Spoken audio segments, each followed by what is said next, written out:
अस्सलाम वालेकुम।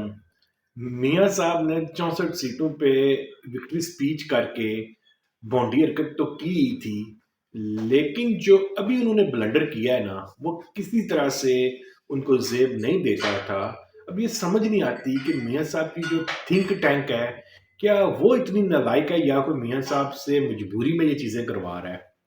तो उस ये सारा मामला डिस्कस करने से पहले कि मियाँ साहब ने अब कौन-सी हरकत की है, मैं थोड़ा-सा आपको विक्ट्री स्पीच के मुतल्लिक बता देता हूँ कि आपको शायद कन्फ्यूजन हो कि विक्ट्री स्पीच है क्या? बेसिकली विक्ट्री स्पीच वो होती है, जब इलेक्शन होते हैं और एक पार्टी लार्जेस्ट पार्टी जो सामने आती है इलेक्शन में, उसका जो सरबराह होता है, वो विक्ट्री स्पीच करता है कि हम गवर्नमेंट बनाने जा रहे हैं, तो वो फ़तेहाना एक तकरीर होती है ना उसकी। लेकिन इस मामले में बड़ा डिफरेंट हुआ क्योंकि अगर देखा जाए तो इस वक्त जो लार्जेस्ट पार्टी थी वो पीटीआई के हमायत याफ्ता आज़ाद उम्मीदवार थे और मियाँ साहब की उस वक्त जब उन्होंने स्पीच की तो उनकी सीटें थी 64। कौमी असम्बली में उनकी सीटें थी 64 और उनके मुकाबले में पीटीआई के जो आज़ाद उम्मीदवार थे उनकी सीटें थी 90।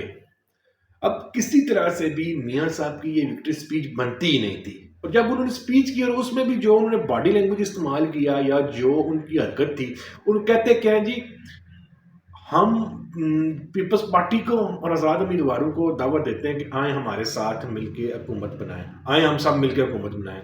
मतलब वो खुद ही कह रहे हैं कि हमारे पास इतनी अक्सरियत नहीं है कि हम अकेले गवर्नमेंट बना सकें, इसलिए मैं शहबाज शरीफ साहब को कहूँगा कि वो इन सब के साथ मिल के हुकूमत बनाने के लिए इनको राजामंद करें। तो पहली तो बात ये है कि अगर आपने विक्ट्री स्पीच करनी है तो आप कहेंगे हम गवर्नमेंट बनाएंगे, ठीक है। और अगर आपने मांगे तांगे के लोग इकट्ठे कर रहे हैं तो फिर आपको जरूरत नहीं थी विक्ट्री स्पीच की। तो ये तो उनसे हरकत हो गई थी। अब जो दूसरी उन्होंने हरकत की, उन्होंने जनाब दूसरी हरकत ये की है कि मनसेरा वाली जो सीट वो हार गए थे बुरी तरह। अब तो इनका मसला यास्मीन राशिद वाली, उस पर भी आपको पता ही है जितना बड़ा धांधला हुआ है, क्योंकि उसके जो फॉर्म 47 है उस पे इन्होंने इतनी गलतियां की हैं कि वो तो पहली पेशी पे ही फारग हो जाएगा। लेकिन वो बात की बात, उस पर फिर कभी डिस्कस करेंगे। अब मियाँ साहब ने जो इनका मनसेरा वाला हल्का था वहाँ पे मियाँ साहब ने ऐसी भोंडी हरकत की है, उन्हें वहाँ पे एप्लीकेशन दे दी है जी कि जनाब मियाँ साहब ने कहा है कि यहाँ पे मेरे साथ धांधली हुई है, यहाँ पे इस उन्होंने उस इलेक्शन हल्के के लिए दरख्वास्त दे दी है कि यहाँ से मुझे साजिश करके या किसी तरह से भी हरवाया गया है, तो इसके रिजल्ट को रोका जाए।